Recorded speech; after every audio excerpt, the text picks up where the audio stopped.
Happy Thanksgiving, Husky fans. There's a lot to be thankful for in 2025.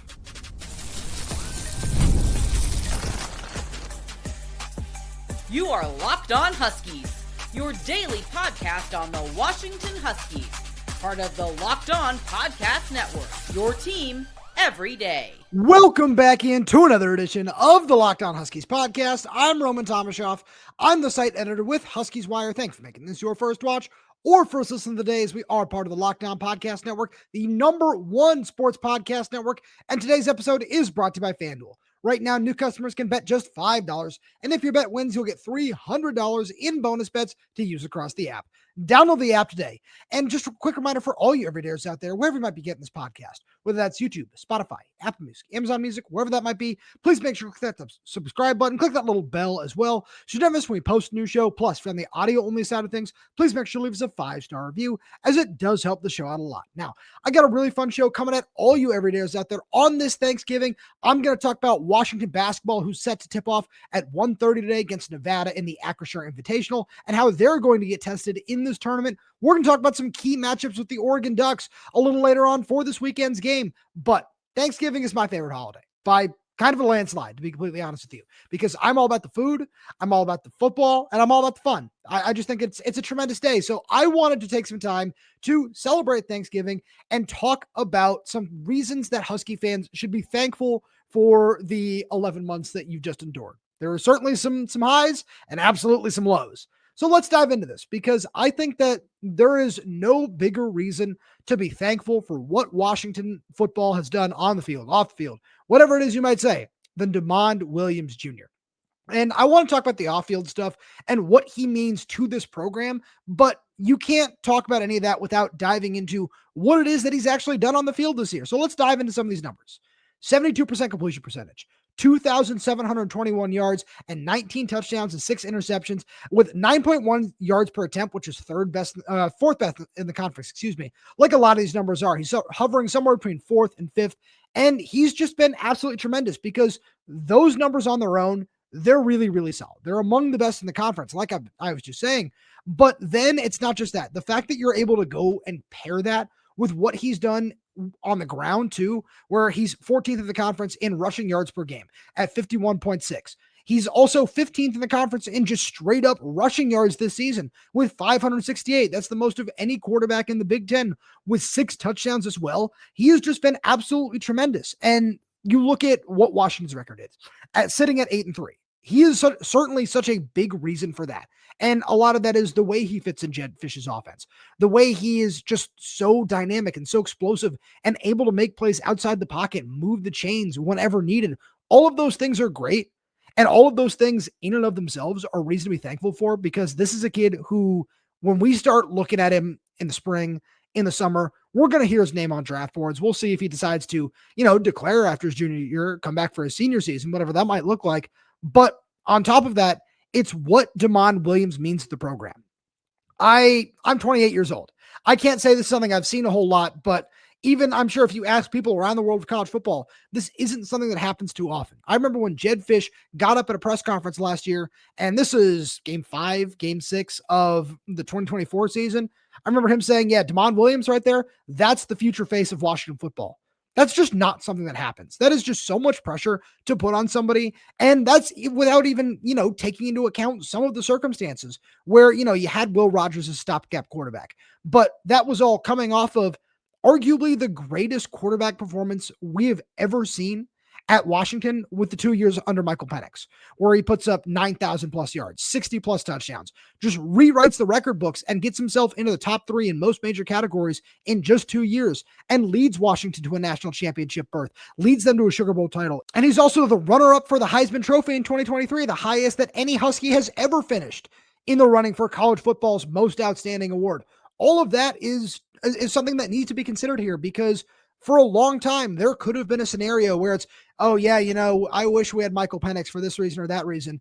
And you look at what Dezmen Williams has done, and there's no way that anybody would ever forget about Michael Penix. But what Dezmen Williams is doing and the trajectory that he is on right now as a sophomore is really exciting, because Michael Penix is absolutely on the Mount Rushmore of Huskies all time, like, let alone Husky quarterbacks, just all time Huskies. And if Damon Williams continues to do what he's doing and continues to grow at this rate, he absolutely deserves to be in that same category as well, because he is just that talented. Like I said, we're going to hear his name on draft boards. This is one of those guys who we're going to see him on these Heisman odds. Shout out to our good friends over at FanDuel. We're going to see him on all those sorts of lists going into next season. And I think that's all a really exciting thought because, I mean, obviously, right? If you have a top 5, top 10, whatever you want to say he might be quarterback in the country to lean on, and somebody who it's not just, oh yeah, he can drop back and pass, or oh, he's a scrambler, it's whatever. The fact that he is so good with both his arm and his legs, and he's so intelligent, and he's so efficient with the football, all of these things are really exciting. And those are all exactly what you need in terms of the cornerstone of a program. So when you're sitting there, you're watching whatever game it is you end up watching, whatever your family wants to do, just sit there and think about how awesome it is to have Damon Williams in Seattle in purple and gold, because this kid is just absolutely unreal. It is so much fun to watch him every single week. And he is somebody who is just absolutely a program changer. And the fact that you can now add him to this really long line of successful Husky quarterbacks is just a really fun thought in and of itself. Another thing that I think absolutely needs to be just mentioned in this same ballpark is Washington's young talent. Now, this is something I've talked about on the show a lot over the last several months, throughout the course of the entire season, really. And I think it's important to mention here because you can look up and down this roster. It's not just Damon Williams. There are 27 other guys who have eligibility remaining that have made at least one start for this UW program. At least one. And you can take out Denzel Boston if you want. That's still a very, very high number. And this is without including Zaydrius Rainey-Sale, who hasn't made a start yet. There are a couple other guys in that department. Jordan Washington, another guy who's going to be such a big piece of this roster moving forward. Chris Lawson, we're starting to see more of what he can do. And one of the reasons I want to mention all this young talent is because you can go through every position on this roster and find somebody who is a freshman, a true freshman, a redshirt freshman, or a sophomore that is contributing in a really big way. And there are still some upperclassmen who are doing that too, right? You can look at linebacker. And I have a feeling that that might be one of the best groups in not just the Big Ten, but in the country next season. When you look at what that group can be, if Buda Alukta is healthy, plus what Devin Bryant has given you, and then you add an X-Ray Alexander, who's been tremendous over the last month, a full season from Jacob Manu, plus Zaydrius in there as well, plus some of these other guys that are coming along, like a Jonathan Epperson, like a Donovan Robinson. We'll see what those guys have in store. That group alone is so exciting to think about. You think about the secondary. Rylan Dillard-Allen, Alex McLaughlin coming back for his senior season, most likely. Jed Fish was hinting at it like he's going to during his Monday press conference. He said it a couple other times over the course of the last few weeks as well. You pair that with Rashawn Clark in the nickel, with Dylan Robinson, who this coaching staff just seems to believe is going to be ready to start next season. There, all of a sudden, you have so many guys on the back end. You have Devin Hyde at outside linebacker, a guy who's been able to give you some different contributions at points of time this year, mainly on special teams, but this coaching staff has felt comfortable throwing him out there on defense, which says a lot about how they feel about him. Then you flip over to the offensive side of the ball, right? We've talked a lot about the backfield over the course of the last couple of weeks between Adam Muhammad, Jordan Washington, what those guys can give you next year. Decker DeGraaf has had an awesome last couple of weeks. He's really just started to hit his stride, especially as a receiver, and that's a really exciting thought. At wide receiver, I mentioned Chris Lawson. Raiden Vinesbright has started almost every game this season. Dezmen Roebuck has started almost every game this season and been absolutely tremendous. And then on top of all that, you have a really, really exciting young offensive line on top of that as well. And that is so, so important in this regard because it's all not just young guys who are, oh yeah, that's a guy you can build on for another 1 year or so. No, these guys are going to be around for a while. When you think about what we've seen from John Mills and Paki Finau, especially now that we've seen some John Mills at tackle too, considering what Drew as a party might want to do if he wants to stay or if he wants to go to the draft. And then on top of that, we've seen a lot of Champ Talia over the last couple of weeks, guy who I'm going to bring up a little bit later on too. So stay tuned for that. All of that just shows that Washington is headed in the right direction. And there's so much to be thankful for when you think about what 2026 can bring, what 2027 can bring, and beyond. There is so much young talent on this roster that is poised to have the Huskies just continuing to push to be one of the best teams in the Big Ten on a year in, year out basis. But there are a couple of guys who haven't even arrived yet that are going to be part of that too. And we'll get to that right after a message from our good friends over at FanDuel. The NBA is back, and there's no better place to get in on the action than FanDuel, the official sports betting partner of the NBA. Even if you missed the start of the game or want to ride the hot hand, FanDuel has live bets on everything from who will score next to fourth quarter comebacks. Plus, you can even combine your live bets into a same-game parlay for a shot at a bigger payout. It keeps every game exciting, especially when your team's making that late push.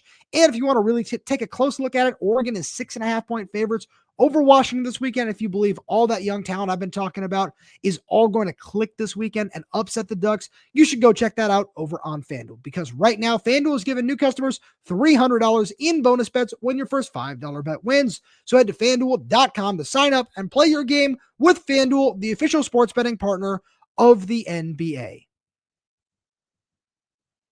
This 2026 class has a chance to be a historic one for Washington. I'm not even going to get in any of the flips. I covered those on the Monday show, as you everydayers know, and I've got some big stuff planned for next week with signing day and everything to make sure I really dive into everything going on in the world of recruiting. But for right now, I want to talk about some of these guys that Washington has committed, because it's not just, we can look at some of these top end guys, right? Kodi Greene, Brian Bonner, Derek Colman-Brusa, some of these really big wins that the Huskies have had sitting as part of their 2026 class for a while, with Kodi flipping from Oregon in April, which is a gigantic win in and of itself. Derek committing a couple of weeks later. Brian Bonner committing in the middle of the summer. Like, Washington has done a really good job, truly, just in terms of recruiting as a whole. But it's not just that. It's some of the talent evaluations. I should add T.I. Umukais, the 4-star defensive tackle, to that mix as well, because Washington really just has done a great job with this 2026 class, with some movement in other schools. It's sitting right now as the number 16 class, according to 247 Sports. But I look at exactly where it is right now, and like I said, it has a chance to be a truly historic one in terms of what Washington has normally brought in. And I don't want to get into some of the particulars with the flips, but as I look at these guys, every single name that I just mentioned is not redshirting next year. I think that's pretty obvious at this point in time, with not just what this team might need, but also just with how good some of these players are and how physically ready they are to compete in what Washington wants to do in the Big Ten in terms of getting to the college football playoff, be able to win games like the horrendously ugly loss that they suffered at Wisconsin a couple of weeks ago. Having these kinds of guys are who can really just help you continue to build for Big Ten play, no matter what the weather is, no matter what's going on, that you have that necessary physicality along both sides of the line of scrimmage. And again, it's not just those guys who we've known about for a very long time. It's the dudes who we've been talking about on Locked On Huskies, the majority of them, because we have seen what they have on film, and now seeing the country start to recognize that is really, really cool. Because you look at guys like Gavin Day, Rajon Duncan, J.D. Hill, Dre Pollard, all of those guys were not 4-star prospects at the beginning of the summer. None of them were. And another guy I want to make sure I mention in terms of the high-end guys is Mason James, because he was a tremendous add for Kevin Cummings in this wide receiver room. But Mason James has been a top 200 player for the majority of the cycle. Those other 4 guys, they were 3-star prospects. They were sitting, in some cases, Gavin Day was in the 600-700s in terms of national rankings. J.D. Hill was in the 1400s. Now, all of those guys are 4-star prospects, and in 3 of them, Gavin Day, J.D. Hill, and Rajon Duncan, they're all top 200 players, or Duncan is a top 100 player over on Rivals. Dre Pollard is the number 8 athlete in the country over on Rivals. These are really, really talented prospects, and it also just shows, again, the reason to be thankful here is not just the players that you have coming in as a whole, but it's what it says about Washington's talent evaluation.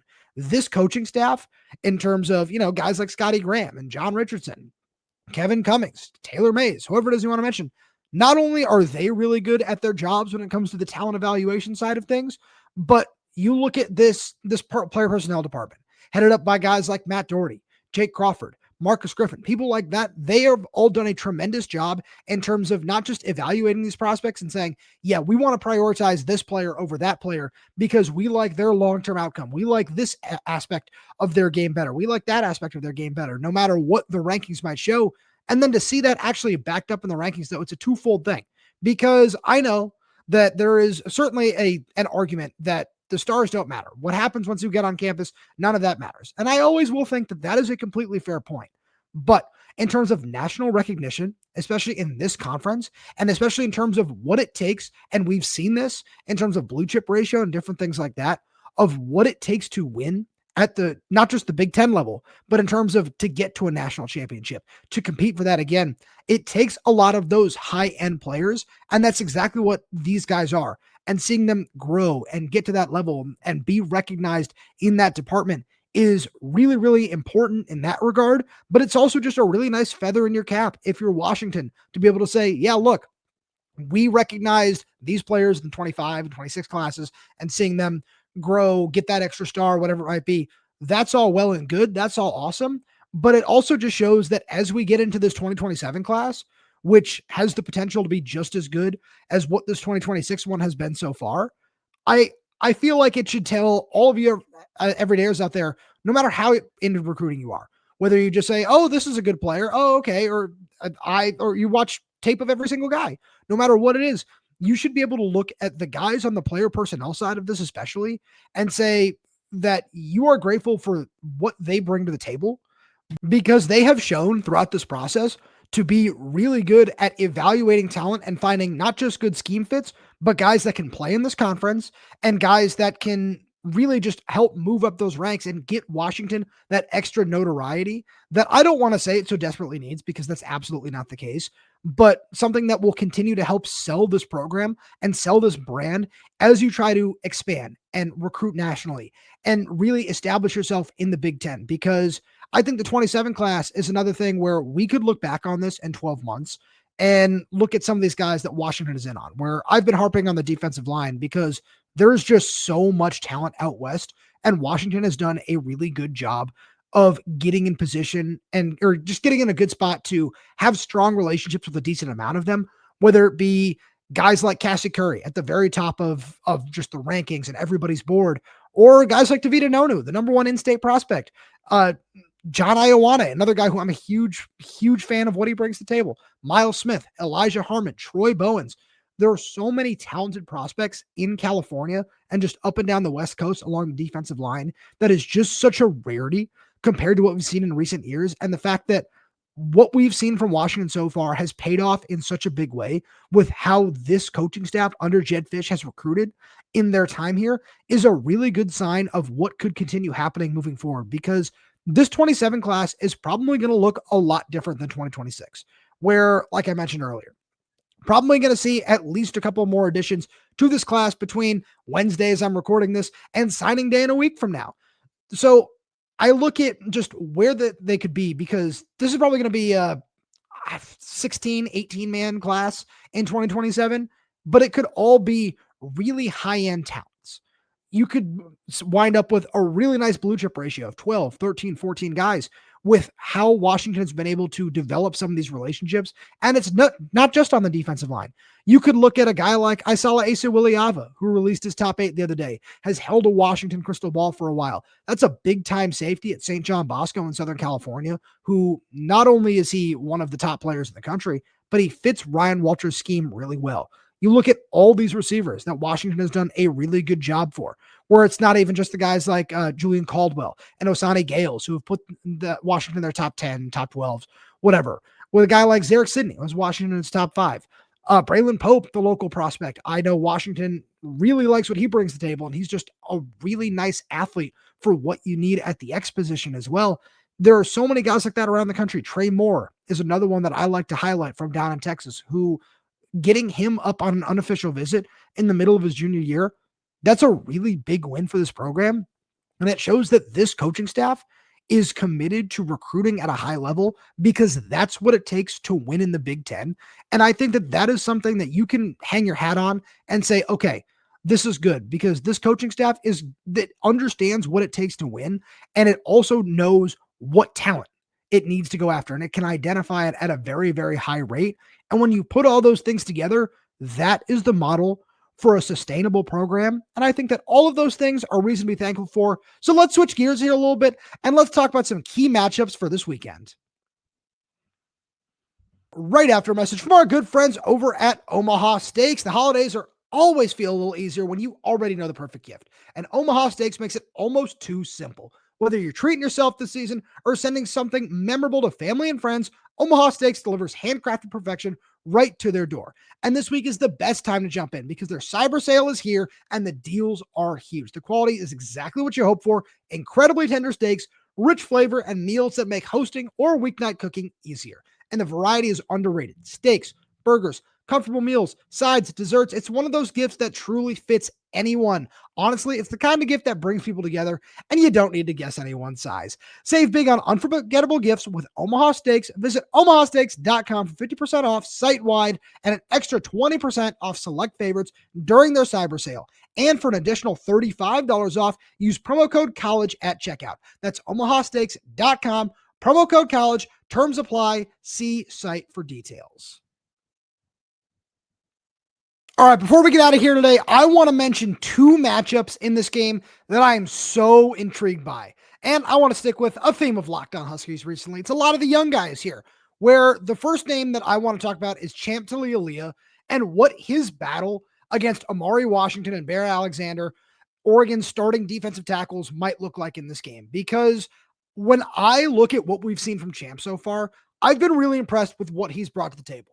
He's had nearly a 50-50 split in snap share with Garen Hatchett over the last couple of weeks against Purdue and against UCLA, now that he is able to preserve his red shirt. And I'm fully expecting we're going to see that again in this game at the very least, because I asked Jed Fish about him on Monday, and one of the first things he said was, you get better by playing football. And you can't take competition into account for that, right? Maybe this is a little bit different. If Washington is sitting in this game at 9-2, maybe it's not.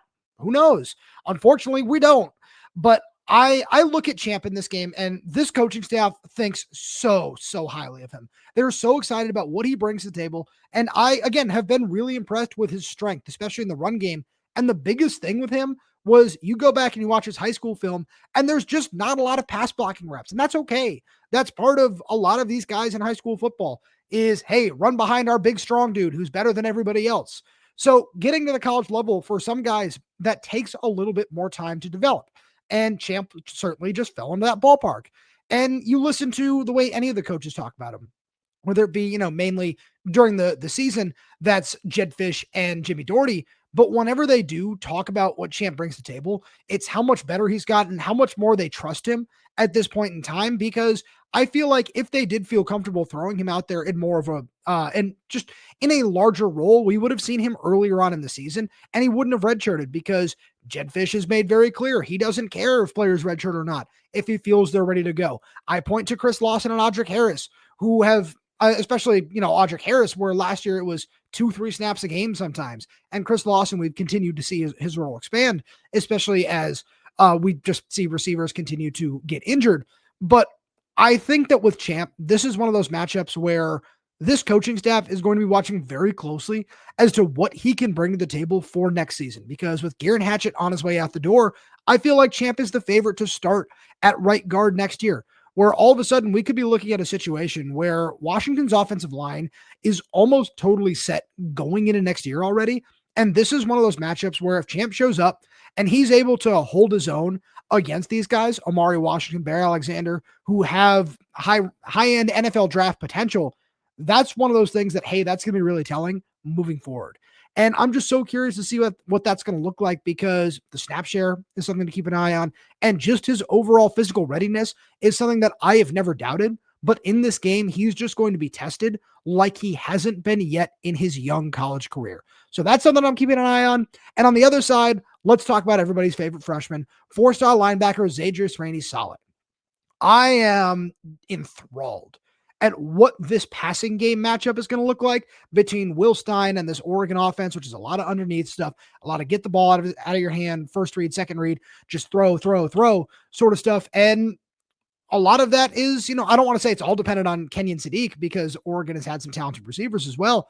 But I look at Zaydrius and the intelligence and how far we've seen him come in a very short amount of time in his college career after coming off the torn ACL that he suffered during his senior year of high school. And I just think that this is going to be one of those games where we are, again, just like with Champ, we're going to learn so much about Zaydrius Rainey-Sale. And one of the things that I don't know how much we're going to see it. This could be a silly idea. It probably might not even happen, but I feel like at a couple different points in this game, I think that Washington is going to be comfortable with getting Zaydrius Rainey-Sale isolated against Kenyon Sadiq, because I feel like from the Oregon standpoint, that's something they're going to want to do.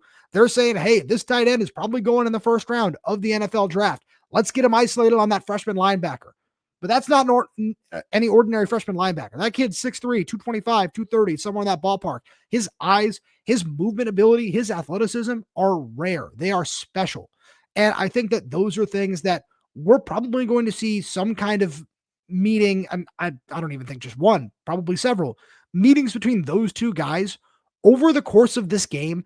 And I'm just, again, enthralled as to what that is going to look like, because Zaydrius, we've seen it already this season in some high-end matchups as well. He has been able to hold his own, and he is getting better week after week after week. And I don't expect him to start in this game or anything like that, but after playing 57 snaps against Purdue a couple of weeks ago, if he winds up somewhere in that ballpark with the physicality that he brings in the run game combined with his size and ability to drop into pass coverage and all that sorts of stuff, I think that we could see a really big game from this freshman linebacker, because you know that Oregon is going to try to attack him with, depending on what their receiver situation looks like in terms of health. They might not want to try to test Jakario Davis and Ephesians Prysock on the outside if they're having to work with some of their second string guys. I know they trust them, and I know they've been solid so far, but Washington also just trusts their defensive backs in man coverage. So the chess match that's going to go on in this game, I feel like that is the specific matchup to watch. I also would love to see what Alex McLaughlin is going to do in a game like this, but there's so much to dive into. We've got so much more of that coming on our Friday show. Stay tuned for that. I know you're going to love it. I want to make sure we talk about basketball here for a couple of minutes, because I'm still very, very in on what this Danny Sprinkle roster is and can be. The luck has just been abysmal. I know we talked about that the other day. I just want to mention it for 60 seconds here, because as some of you Husky fans are probably sitting down to have Thanksgiving dinner, maybe you just say, oh, hey, the Huskies are on. Let's make sure we can throw them on for the first time this season, because maybe you haven't gotten a chance to watch some of these other games against, some lower division schools. Maybe didn't get a chance to watch the Baylor game, anything like that. This is going to be a very different Husky team. It's going to get tested. And as Danny Sprinkle told us on Monday, he's going to have to get creative. Right now, there is one healthy player in the rotation over 6'6", and that's Frank Kepnong. I don't think Bryson Tucker is going to play in this game. I don't think Hannes Steinbach is going to play in this game. I know John Rothstein also reported that they're going to be doubtful for this contest. So that's absolutely something to keep an eye on with this as well. I'm very curious to see how this is going to work out, because you're going to have to play really, really small. And I think that Danny Sprinkle has the bodies to do it.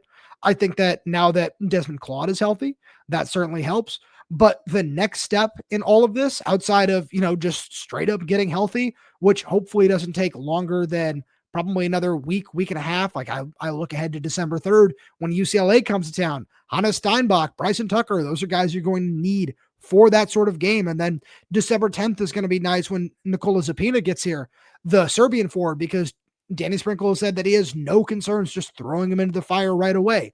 So you just kind of have to weather the storm here for a couple of weeks. And the biggest way that Washington is going to get tested is how they're going to respond and how they're going to shoot the basketball, because it's no secret that they have struggled doing that so far this season.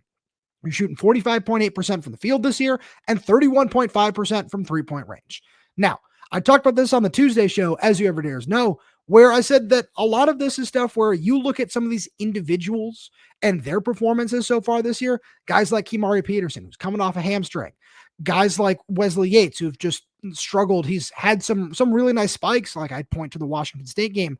But in terms of overall consistency, especially from deep, where both of those guys were over 40% three-point shooters last year, it just hasn't come around yet. And Danny Sprinkle has said that he likes the looks they're getting. They're just not falling right now. And trends and recent data and all this recent history from these guys at their other schools shows that it should be fine in that department. And this is going to be one of those games against Nevada, especially if you can find a way to win that and then play the winner of the other game for a chance to go back to back in the titles at the Acrisure Invitational, would be a really nice win. And if you can really get the three ball going, I absolutely love what this team can do because there is so much talent. And that's just going to be something to keep an eye on Thanksgiving. And I know I've said that a lot today, but one more thing to be thankful for. It's something that I wanted to make sure I share. I am thankful for all you everydayers out there. This job, I love it. I am more than happy to do it every single day, but there are so many sacrifices that come along with it. And all of you everydayers out there, if you tuned into a single episode or every single one of however many we've recorded at this point in time, I am so thankful for everything that you've done. It truly does mean the world to me as somebody who took a big chance moving out here a bunch of years ago. After I graduated from college, I knew that Washington was somewhere I wanted to be. I knew that this team and this program was something I wanted to be a part of. Thanks to my dad being a graduate of the school, my sister now being enrolled in the graduate program. This is something that has meant so much to me. And there have been a lot of sacrifices that come along with this. And I am more than happy to make every single one of those because I love doing this. And as much as I love it, I know it's all about you out there, all you everydayers. And I'm so grateful that you take time every single day, whether you sit down in front of your computer, whether you throw it on your whatever audio platform you use to tune in and listen to this show. I can't even begin to describe how thankful I am for all of that. It means the absolute world to me. And I really hope you continue to join us every single day because that's all I got for you at this point in time. Thank you so much for tuning in. And if you like everything we have to offer here on Locked On Huskies, please make sure you subscribe wherever you get your podcasts, whether that's YouTube, Spotify, Apple Music, Amazon Music. We're there. We're everywhere. We're updating this channel with new content every single day. So please make sure you click that like button, click that little bell so you never miss when we post a new show. Plus, if you have any questions, comments, concerns, drop them right down below in the comment section. And if you're audio only, please give us a 5-star review as it does help us out a lot. Thank you so much for tuning in, and we'll talk to you on Friday.